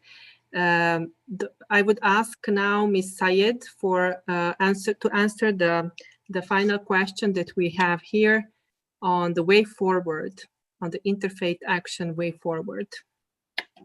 I think it's very important for everyone affected or infected and challenged, because no one is at the moment spared. Each and every one of us in every country of the world are vulnerable at this moment in time. And we need to look at how we can reflect. How can I keep myself inspired? And if I can keep myself inspired and restored, so I will be able to part this to the community, to the people that I live with and engage with. But the very important thing is, like I mentioned, we are in our second wave. We are again in a time where it's festive season. We cannot afford a second lockdown because of 101 challenges that we face. But I think we need to once again group, come together and begin to address. We know what has happened in wave 1. How do we begin to address wave 2 and the future? And very often we are really broken. And to restore this brokenness is going to take us a lot of resources. And many people are already having burnt out syndromes, and they cannot service the way they have done or the way they could have. And again, like many of the speakers have mentioned, there's no way out. We can't be scapegoats. And as people who are actively involved in our community, we need to begin to say, let's brainstorm and look at what the needs and the challenges are and how we can best address it. Because this is not going to stop in a day or two. And even if the pandemic is gone, because rebuilding is going to take a lot of human and material resource. Thank you. Thank you so much, Ms. Syed. I would ask now Justina. I see her on my screen. Very briefly, Justina, if you can answer. Yeah, thank you very much. Just to say that our ability to continue to develop a very serious resilience in the midst of every crisis we have to find ourselves is very, very key for us to continue to live and to sustain one another. So we need to actually build such resilience that we'll be able to stand firm to address all those situations as they emerge. So we have to really continue to dialogue despite the distances we have to face. Thank you. Thank you, Justina. Thank you very much. Imam Sheikh Ismail, are you with us still? Yes, thank you. Yes. Thank you very much. I mean, in conclusion, there are 2 very important points. One is that the understanding the importance of these panels and continuation, which is very important. And second is that the protection of people from the COVID-19 and addressing all the conspiracy theories about the vaccination. And that is it's the religious leadership which has a role in there to basically play an important role in there. So in the panel, somebody asked me a question, Imam Yahya Balvacini from Italy, and I've written the answer that this was a historic time where we never ever in Islam, in the history, ever ask people to social distance during the prayers. We never close our mosque for Friday prayer or during Ramadan. And that was so difficult that so many imams, when I told them about the government rules and regulation, they said, we will not be able to do that. People will come and break the doors and so on and so forth. But now we see that we had to adapt those things, and we are still doing it. So I think it's very important that we, as either religious leaders or community leaders, to come together, address the conspiracy theories for the benefit of all the people, as well as helping people, to understand the reality of this difficult time and this notorious virus. I will close my remarks and say to my Christian brethren that a very happy Christmas to all of you, and all the best wishes for all the people that a very happy New Year. Thank you. Thank you very much, Imam Sheikh Ismail, for your closing remarks. I would kindly ask Reverend Dr. Martin Junge, who is hopefully still with us, for very brief input on his end on the closing of the webinar. Yes, I'm still here. Thank you so much, and thank you for this webinar and this wonderful opportunity. Thank you for your kind Christmas greetings, dear Imam. It's very well received. I would say we have a responsibility, a genuine responsibility, to draw horizons of hope out of faith to people struggling. How do we, out of that source, how do we strengthen resilience? How do we promote healing? And I think faith is such a wonderful power in the life of people, which we should continue using. Secondly, I want to reiterate, this is a time to continue nurturing existing contacts and relationships. Let the COVID not wash away what has been built over years and decades in view of relationships. Let that be rather something to stem the tide of alienation among communities and people. And finally, I think all of our different faith traditions see a special responsibility towards the most vulnerable. And I do believe that we have a responsibility to serve, but also to advocate so that people are not left out. I'm particularly concerned when I think of the vaccine and how that will reach the populations in the world. So these would be my three elements: support resilience, keep contact and build on it, and serve the poor, advocate for the poor. Thank you very much, Reverend Dr. Martin Junge, for your closing input and remarks. Very important. I would like to thank you really, all of you, very much for joining us today, for taking time to be presenters in this webinar, and also for reiterating the important role of interfaith dialogue in the times of crisis. With the guide, Interfaith Guide, in your hand, I hope, and we hope, that religious communities across the world will find inspiration and motivation to continue their important work. Next year, we also hope that we will have Arabic translation of this Interfaith Guide. I will also now use the opportunity to thank my colleagues who are also authors of this Interfaith Guide on the leadership of Professor Mohammed Abu Nimer, colleagues from CAICID, Anna Salabadi, Renata Nelson. I was also one of the authors, thanks to Professor Mohammed Abu Nimer for this invitation. We really had the honor and pleasure to collaborate together and work on this publication together. Many greetings on behalf of CAICID, wishing you all the best in new year and hope to see you again soon, and hope that our paths will cross in our paths and work in dialogue in the future. Wishing you all the best from my side, and thank you once again for joining today. All the best.